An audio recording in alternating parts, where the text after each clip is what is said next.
The House of Mystery presents Inside Writing, the radio show where authors discuss their writing process in all genres. All right, you're back in the House of Mystery on KKNW 1150 AM Seattle and KCAA 106.5 FM Los Angeles. I'm your host, Al Warren, and my co-host today is from the UK, Julie Sav. Hiya. Good to be here. You sound so excited. Okay, now today we're going into the paranormal style, and of course we've got a researcher that's been around for years. Everybody knows him, Joshua P. Warren. Thank you for being here. Oh, thank you so much for having me on the program. It's a real pleasure, and I know we'll get into some fascinating topics today, Al. I'm sure we will. It took us a while to connect up with Joshua because the FBI, CIA, everybody's on our phone lines here now. after the Roger Stone interview.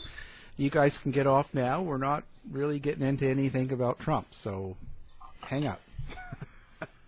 So now, Joshua, we were watching your latest news, like you have that little time warp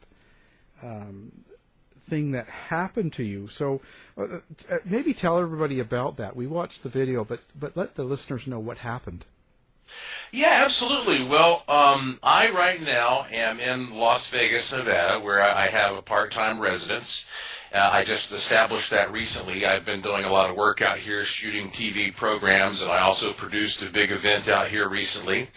And I've been, of course, intrigued with this area for quite a while because, of course, last year the Pentagon admitted that they were back engineering some UFO debris in various buildings in the Las Vegas area. So that's pretty profound news.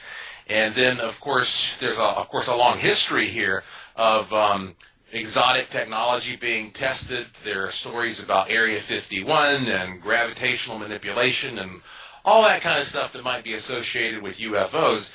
So it was perfect timing when I received a message from a Silicon Valley engineer named Ronald Heath. Now, he has spent decades building all kinds of electronics, and his interest in UFOs and various electronic anomalies has always been kind of a guilty pleasure. And he invented a meter called a differential time rate meter. And he contacted me as the very first field investigator to see if I would be interested in obtaining one of these meters. And he explained to me that he was inspired by an episode of The X-Files in which Mulder would put a stopwatch next to his car, and then he went to a UFO hotspot with another stopwatch. And he compared the two later and found that they were not running at the same rate. So it was like something had distorted time there. And that's essentially what this DT meter does. It's a pretty simple device in terms of its usage. I mean, it's got a meter with the screen that's supposed to always register 0.000000, and then that's attached to a 100-foot cable that has a sensor on the end. And that sensor is constantly sending a signal to the meter.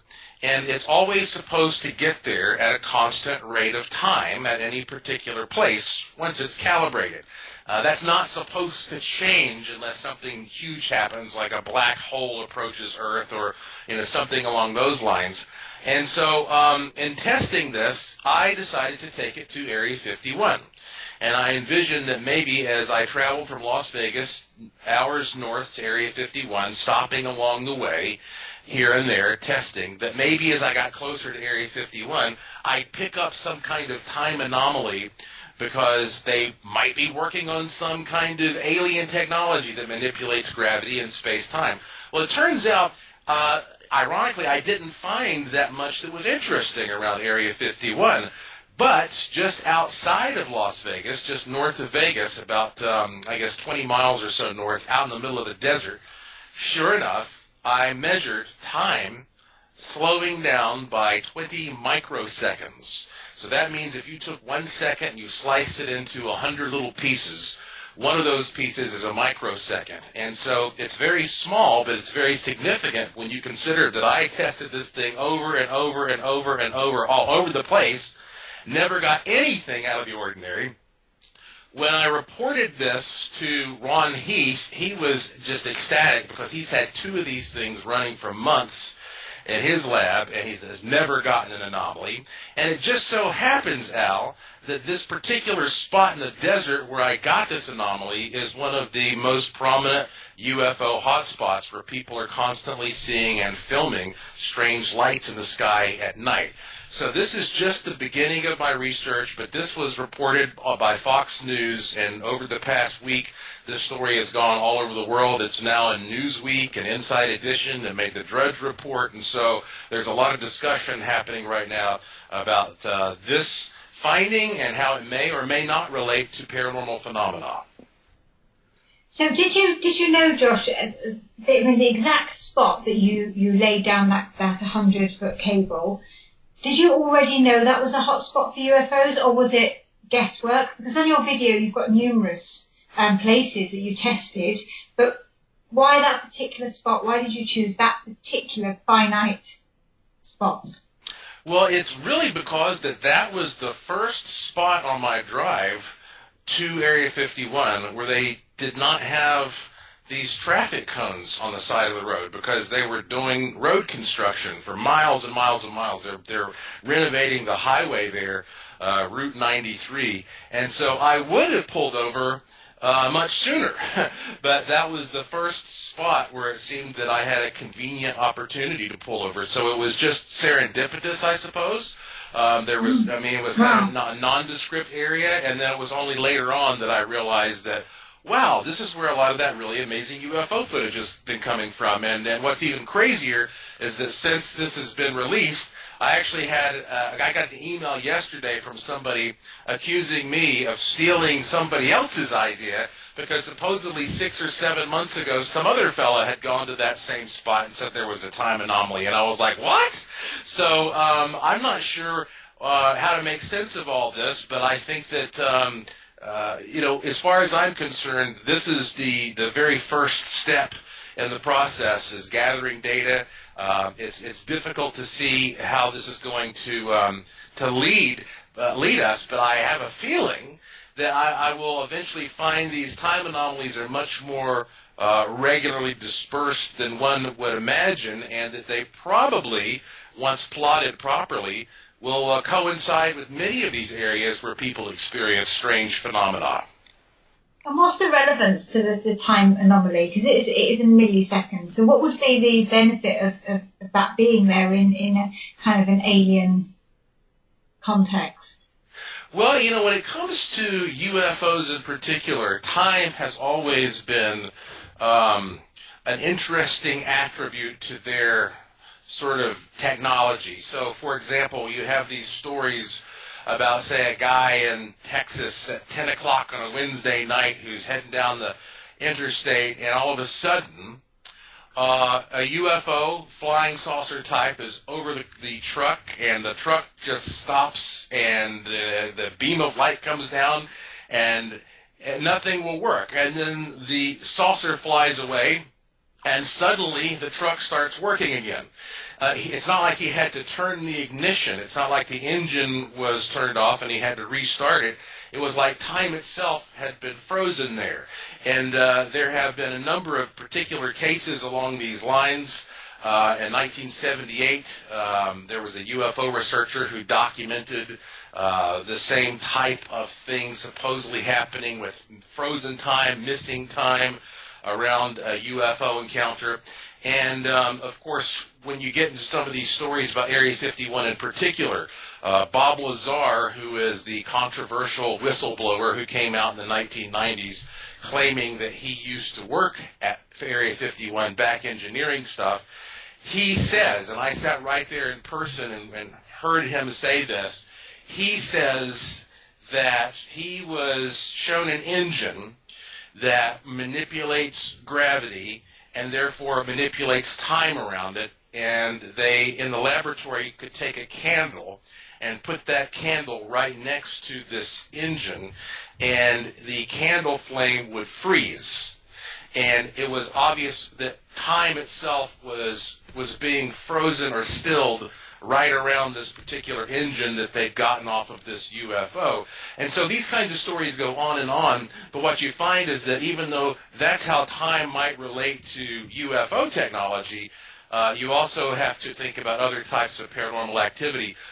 Ghosts are often seen out of their place in time. They are often seen from the past, or we have cryptids that seem to vanish in mid-trail. You hear these stories, somebody's following Bigfoot's footprints and Bigfoot vanishes, right in the middle of the trail. Well, he has changed his position in space, and so if space and time are related, well, there's another time orientation issue. When it comes to psychic phenomenon, ESP, people are always talking about getting impressions from the past or the future. So time seems to be an integral component to most of the prominent things that we describe as being paranormal or enigmatic or along those lines. And therefore, it seems to me if we understand more about how time operates on this planet, it might give us some insight into how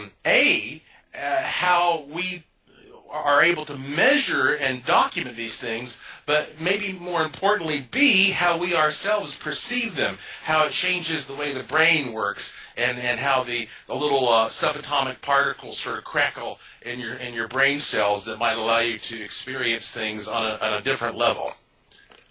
So now, how do you plan on investigating more in Area 51? Most of it they don't let you into. Yeah, I don't have any plans to try to go knocking on the door at Area 51. A lot of people think of that as a tourist attraction, but it's not. I mean, it's a serious classified base. Every day there are hundreds, if not over 1,000 people who get on airplanes here in Las Vegas and are flown there and back for their regular work day.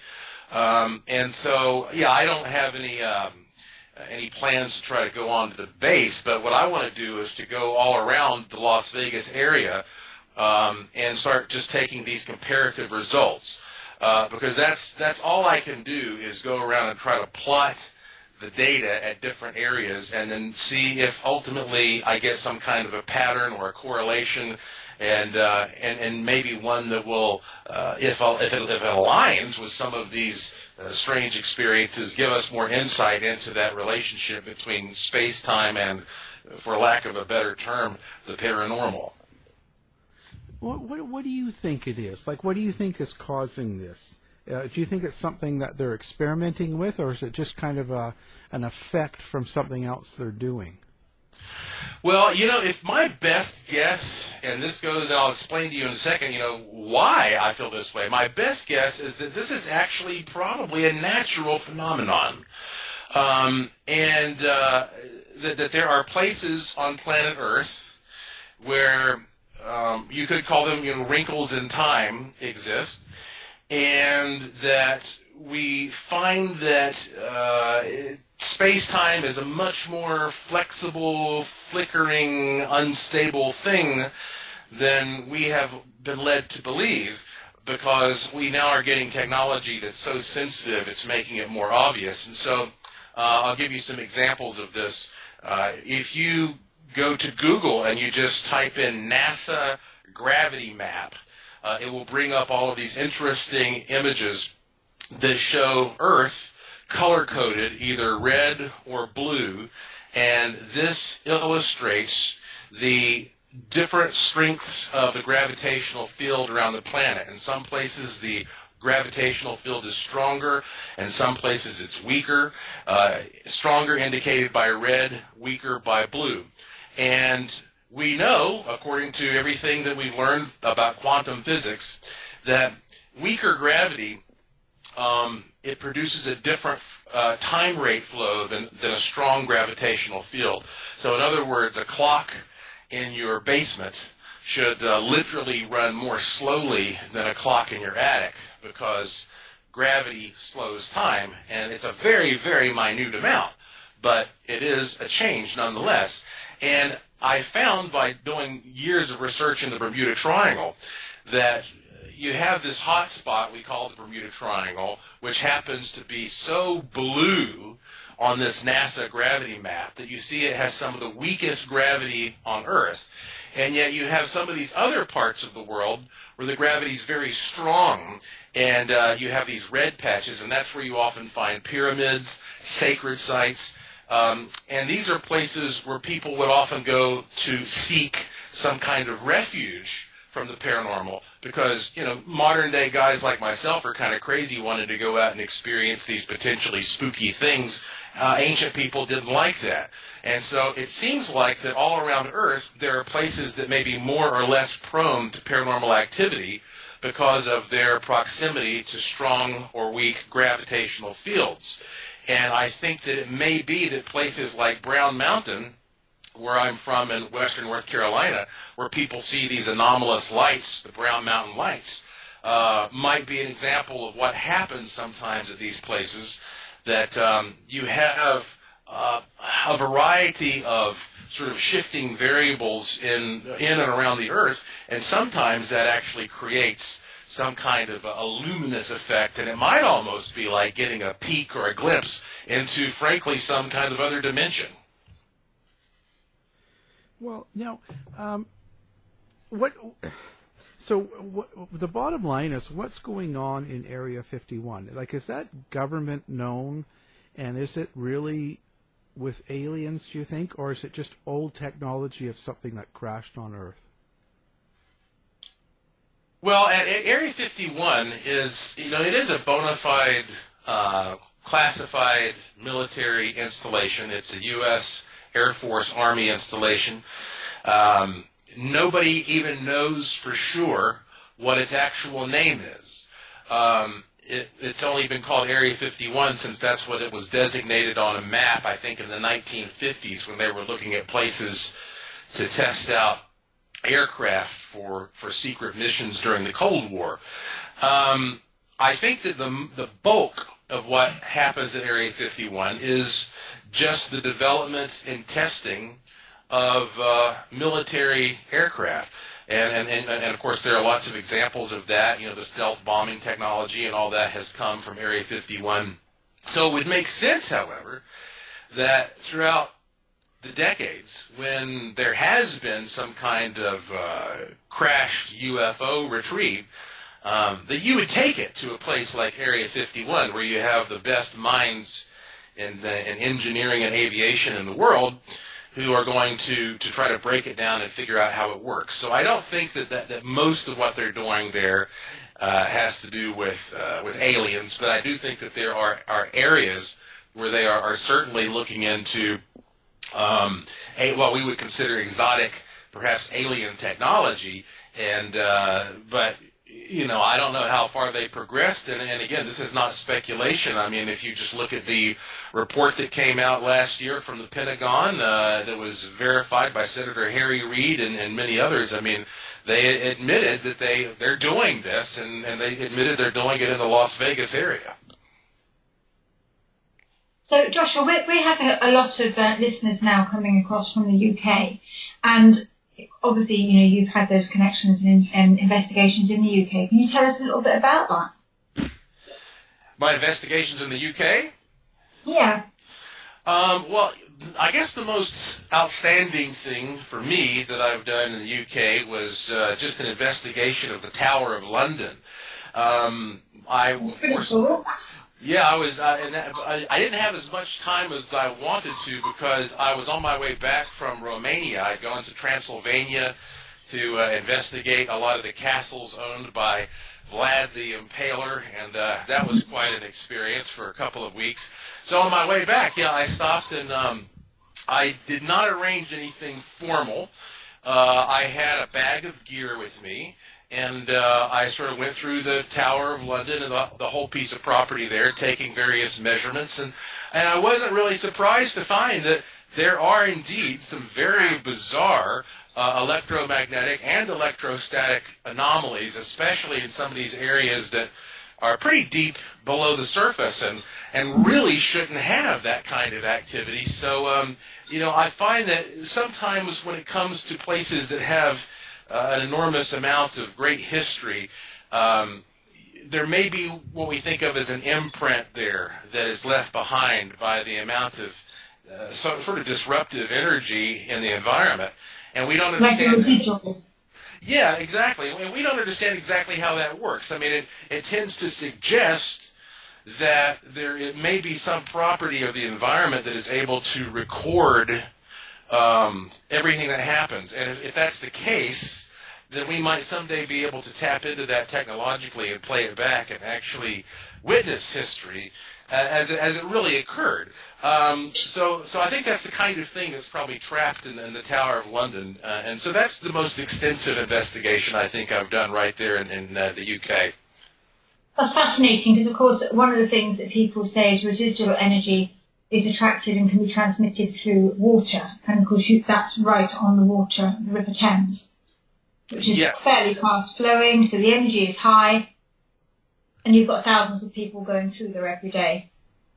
Yes, and I've spent most of the past 5 years on the island of Puerto Rico as the owner and director of the Bermuda Triangle Research Center, which I've had to close down temporarily due to all of the hurricane troubles from last year. But same kind of situation, you're right. When you're on an island and you're surrounded by so much water, and then also you have enormous drama. I mean, all of the great world powers have been fighting over Puerto Rico for hundreds of years. The Spanish, the English, the Dutch, the French. I mean, America is just the latest invader, frankly. They came in and took it in 1898. A lot of war and drama and struggle has occurred there. It's surrounded by water. It's a very beautiful place, but it's also a very paranormally active place. And, I mean, are you coming from all of your investigations from a scientific perspective, or is there a part of you that is incredibly spiritual yourself and intuitive? Well, I think, there ought to be a balance because I think that if you're going to try to document things, your best bet is to try to use the scientific method, to observe things, to use Occam's razor to try to rule out ordinary explanations, look for patterns and correlations, see what you can test, can you form a hypothesis and maybe ultimately a theory. However, I also realize that there are things that are very real to us which cannot be scientifically studied or documented. So one of those things is as simple as human emotions. I can't scientifically prove that I love someone, or I can't scientifically prove even more specific things like that I can't prove to you what I dreamed last night. I mean, to me, it was a very distinctive experience. I can remember it, I can repeat it, but I can't scientifically prove to you what I dreamed. And what we find very interesting about that concept is that, in fact, most of what we call history cannot be scientifically verified. Most of history is the product of what's been written down or passed down through word of mouth. And so we're not even exactly sure about our identity, because of that. But the deeper issue, I believe, is to think that we have fooled ourselves as a modern society into believing that the scientific method gives us some kind of an objective handle on things, when in fact most scientists are using tools, and those tools were conceived by humans, created by humans, calibrated by humans, used by humans, interpreted by humans. Human beings are the beginning and the end of the process, and so the tools are just that. They are tools. But ultimately, the research that we do is a human endeavor. So I have to come back to, because I'm finicky like that, I have to come back to then what your beliefs are. Well, I mean, for one thing, I believe that there is a creator. I believe there is a design. I don't believe that we die. I think that energy, it can be neither created nor destroyed. It simply changes forms, and it just moves from one spot to another. And what we see when we look out there at the world is this incredible symmetry, incredible balance, incredible transitions from energy into matter and back again. And we realize how that those things are really the same. They're just operating at different vibrations. And so, I feel that we get very, very egocentric, being, humans, little tiny things that are almost, insignificant, really, in terms of everything else we can see out there in the universe. We have pretty big egos here for some reason. And but we are just droplets in this ocean, and I think that it's fascinating to see the different ways in which energy can manifest over and over again. And the best thing you can do is project some kind of positive wavelength, because if you do that, then that's going to determine most of what comes back to you in life. When you said you were doing research with the Bermuda Triangle Research Center.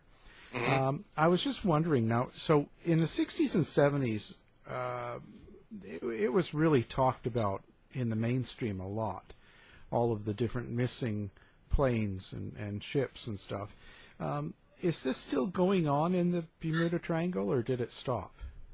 Oh, no, that's still going on. In fact, the last one I remember was last year. There was a plane that left from just 45 minutes north of our Bermuda Triangle research base, and it had a woman and her 2 kids and her boyfriend. And the weather was absolutely perfect. They left, all signs were good, and all of a sudden, boom, they vanished, and there's no trace of them to this day.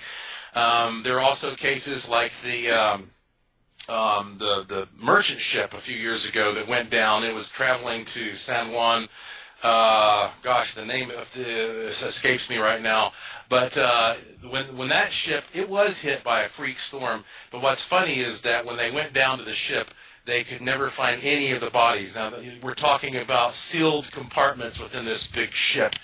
And so the bodies were gone. But you see, what's interesting, however, is that if you talk about the disappearances related to the triangle, there are a couple things to keep in mind. Number one is that it's not about how many of these things disappear. It's about the way in which they disappear that makes them so outstanding, where it's a nice sunny day and all of a sudden one person's here and then they're gone. And then secondly, it's not necessarily that's not really the most significant thing about the Bermuda Triangle. That's one part of it. But what you find there is this other really extreme paranormal activity.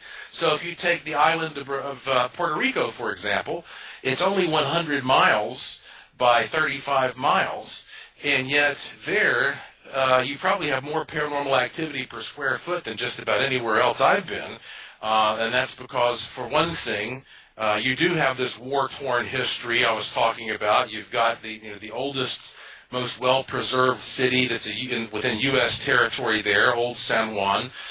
When it comes to UFOs, you have massive, massive UFO, USO, OUFO sightings, all kinds of military installations around there. You have the Arecibo Observatory, which up until recently was the largest radio satellite dish in the entire world, which has been featured in movies like Contact with Jodie Foster, a lot of UFO stuff. When it comes to cryptids and weird creatures, I mean, it is the birthplace of the chupacabra. Chupacabra doesn't come from Mexico, and it's not like some kind of mangy-looking little coyote. The chupacabra is a bipedal, alien-looking thing that may be actually the product of some government experimentation that's been done in Puerto Rico, which has been very well historically documented. They also have other bizarre creatures you probably never heard of, like the gargula, which is sort of like a Mothman-type being. And I sat right there face-to-face and interviewed 5 active-duty police officers who had all seen this thing and were running around chasing it with guns and flashlights and everything. So I could go on and on, but the point is that when you have a spot like Puerto Rico that's right in the center of the Bermuda Triangle, it's the center of the 3 points, it goes to show you that the triangle is a place where, yes, you have these warp-like experiences where maybe people, they get sucked into some other realm or whatever and disappear, but that's just one of many, many things in this phantasmagoria of activity in the triangle. Sounds like a Walmart. You should see the Walmart there. Yeah. Creatures. Now, one thing that really interested me that I see that you have, it says that you are the inventor of parapsymatics research. Now, what exactly is that? Yes, that's right. This is a field that I created last year. And it goes back to Julie's question about, the idea, I guess, of matter and energy and how science and spirituality and all that might relate. Well, I've always been fascinated by how that vibrational energy can be transformed into a physical formation. And I was especially interested in the work of a German scientist and musician named Ernst Chladni, who was working in, I believe, the late 1700s, early 1800s. He would take a thin piece of metal and sprinkle a thin layer of sand on top of it, and then run a violin bow down the side of the metal, and the sand would snap into all of these beautiful patterns that look like snowflakes. And so you can do this today with more modern techniques like taking an audio speaker and putting it underneath sand or water or some kind of a semi-solid substance like cornstarch and water, and you can get these same patterns that will emerge and that basically show you the vibration. And it's fascinating because you have this thing that's invisible, yet it's holding this visible form into place. And so as I was playing with this technique, which is known as cymatics, I began to wonder what might happen if I started inserting messages into these tones to create a very specific type of pattern. And as I went down this train of thought, I was reminded of some of the investigations I've done with cursed and creepy little things like Robert the Haunted Doll. I was apparently the first person who ever shined a UV light on him because he was usually kept under a glass case. And you can't shine a UV black light through a glass case very, very well. And so I shined a UV light on him years ago and found an odd little symbol that only was visible in the ultraviolet range. And Robert the Haunted Doll, of course, supposedly comes to life, and there's a whole story about him being connected with voodoo. And a lot of people said that this looked like a sigil, which is sort of a seal that represents some kind of a magical ritual. And as I started inserting messages into these tones, I started getting different types of patterns that looked a lot like sigils. And so what I eventually started doing was taking different types of water, and I mean by that sometimes salt water, sometimes distilled water, sometimes ocean water, sometimes tonic water, whatever, taking different types of water, playing tones underneath, and then viewing the water using different kinds of light. I'd look at it through ultraviolet light like I did with Robert the Haunted Doll, then I'd look at it with infrared light, then I'd look at it with laser light. And when you look at these under the right kind of lighting, boom, there are moments when this pattern really becomes nice and crisp.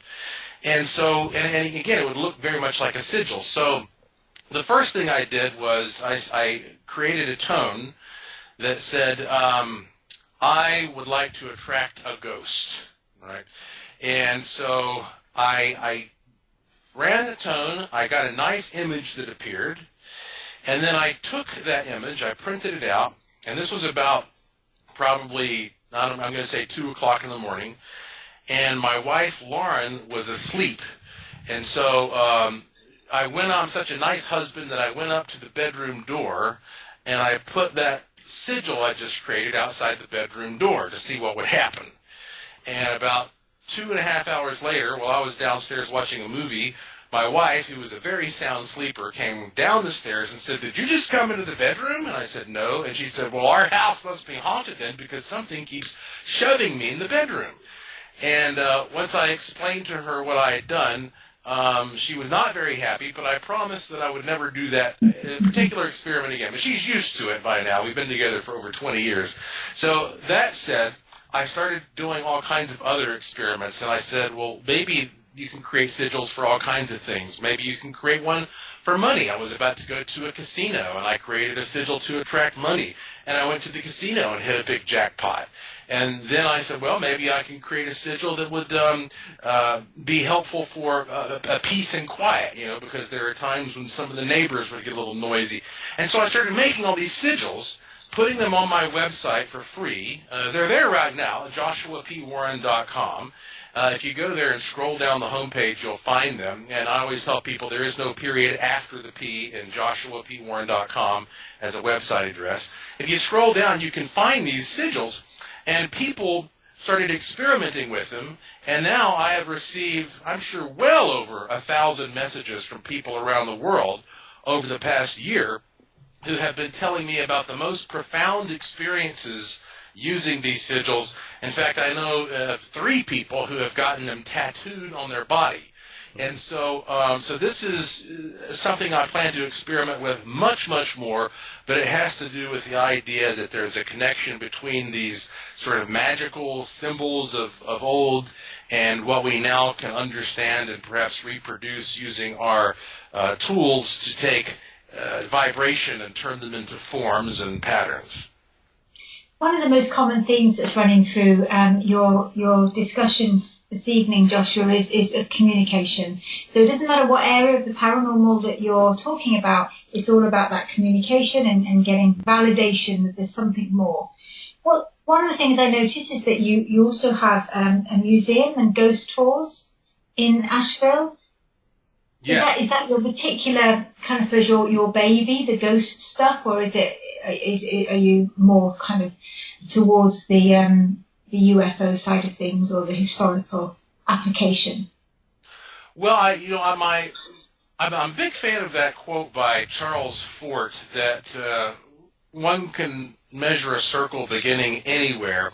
And I think that anybody who gets involved with this strange field we call the paranormal, whether they come in through ghosts or UFOs or psychic phenomena or cryptozoology, if they stick with it long enough, then most people start to see the connections between everything.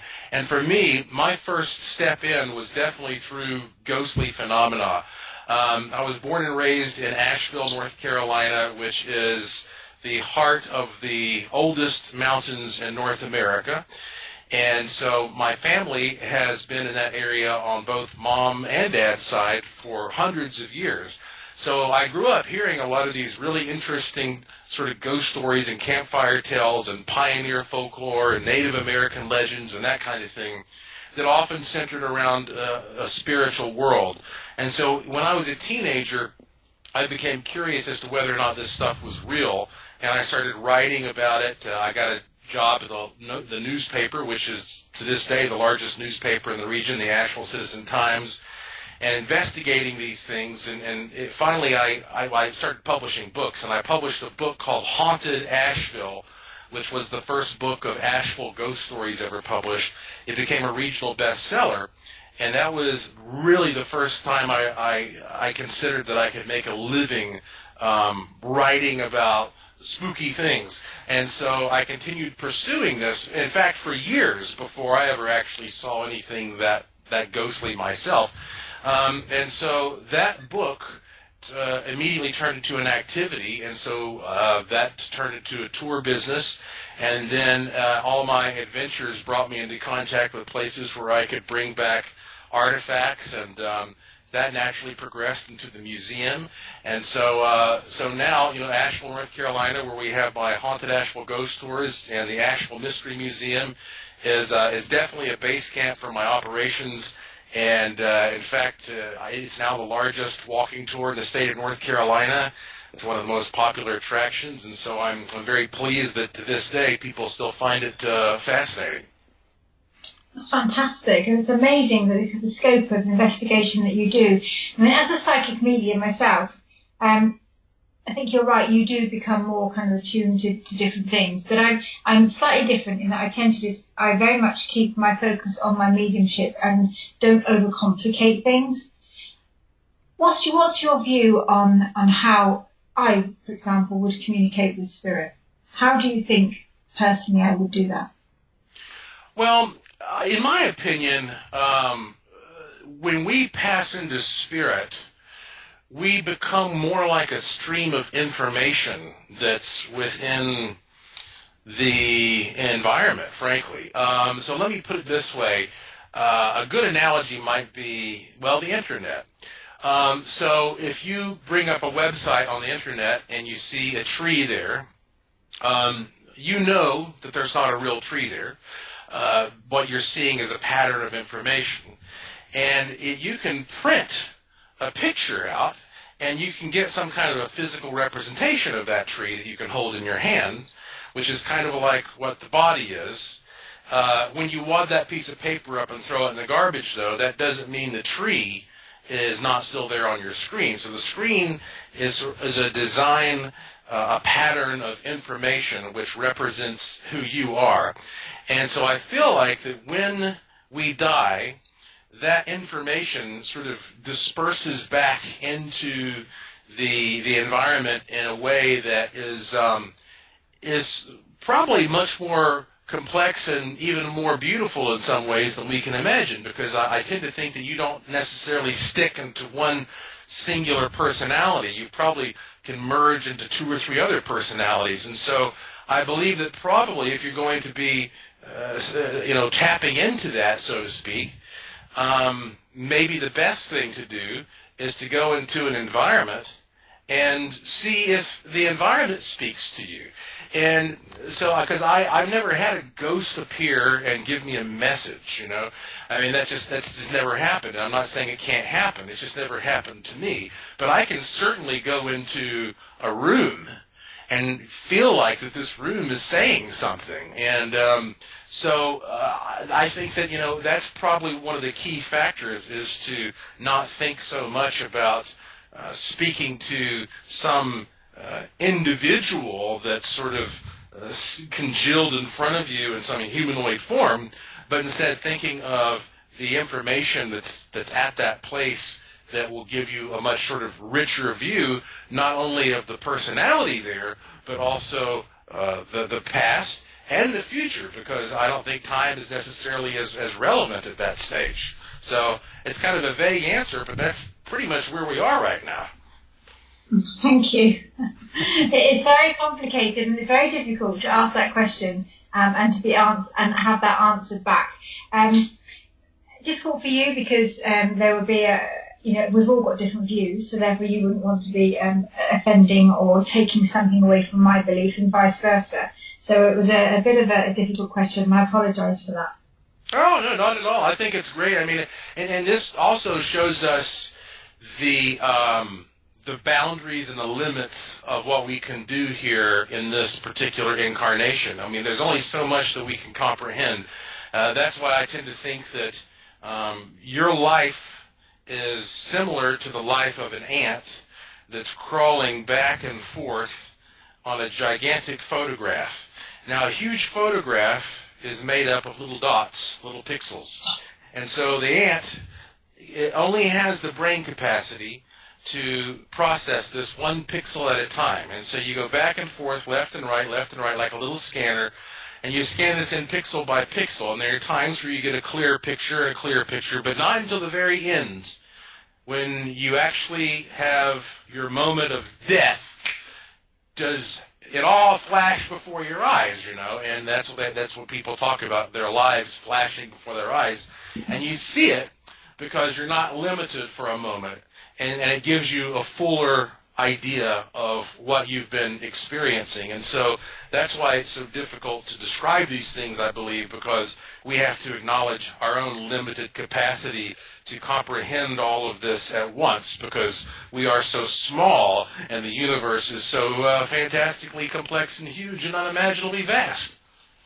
I was reading an excerpt from an author actually that we've interviewed before on the show some time ago, though now, Rob Goutreau, who sent me his book, bless him, and the book is called Lessons Learned from Talking to the Dead, and he talks about it in exactly the same way that you just have, where these energies that cannot be destroyed or created, they just shift, they just change. And he says that when you pass over, all of a sudden you become all-knowing, because your energy merges with that of the cosmos. So you just become part of, and you suddenly realise why it is and what it is that you maybe could have done better when you were on Earth. And you have a choice then of whether you'd return to undertake more lessons, or whether you stay in a higher level. And he talks about the different levels. So is that kind of your understanding? Do you believe that we then have a choice to come back down to Earth to relearn lessons? Do you believe in the lessons theory? I do. I do think that we always have some kind of choice that we can make, no matter what level of incarnation we're at. And right now, we only are able to think about this sort of animalistic ego that drives us, because that's sort of the representation of the body that we're trapped in right now. I mean, we're not that different from all these other creatures on Earth. You know, I mean, they claim we're all physically related, and I don't doubt that that's true. And so we're driven by this sort of animal instinct, which makes it difficult for us to sometimes think about anything other than how am I going to pay the bills? Where am I going to get my next meal? How am I going to, fulfill this promise? And so that distracts us from these other bigger options. On the other hand, it may be that there are people on the other side, if you want to call it that, who realize, wow, now I don't have to be burdened with that animal instinct as much, and I can look back at this experience almost like a movie, and I can pick whether or not I want to go in and experience a different type of movie. So some people go to the theater and they want to see a sad movie for some reason. I don't know. I don't want to see a sad movie, but a lot of people do. There are people who want to go and they want to see something scary. They want to see some kind of horror movie. There are people who just want to see a comedy, people who want to see a documentary, whatever. And so I think you might be able to look back and say, okay, now that I understand what this is, I'm not afraid to go back and experience it in a different way. And maybe I'll pick up something different from the experience. And so, therefore, there are times when I think people come back, and then I think there are other times when they just happen to end up wherever they are resonating at. So, and what I mean by that is that you have somebody who has created some kind of a very dense energy field that's not going to necessarily travel so easily. They might have to stick there for a while until they're able to change that vibration, and they're able to move onto another rung or another level or another degree of that vibration. Amazing. This is a great conversation, but we're running out of time. So, Joshua, let's tell people where they can visit your site and see your stuff. Yeah, well, thank you, Al. My website, again, is joshuapwarren.com. And, again, there's no period after the P, joshuapwarren.com. If you go there, then you'll find all kinds of interesting material that's freely available, all kinds of pictures, video clips, research results. I have a free e-newsletter there you can subscribe to. I know a lot of people in Los Angeles listen to this program, and I may be doing some type of a speaking engagement later this year in Los Angeles, so you'll want to make sure you sign up for my free e-newsletter there to stay informed. And I also, of course, have my curiosity shop with all kinds of weird stuff that you will not find anywhere else in the world. And I hope that everybody will check that out and keep in touch with me through, again, joshuapwarren.com. Excellent. And we'll have that link to our website as well, so our listeners can just find it on there if they don't remember. So wonderful. Thank you very much for taking the time to talk to us a little bit about the paranormal world. Well, it's a great show. Alan and Julie, thank you both for having me, and I look forward to our future conversations.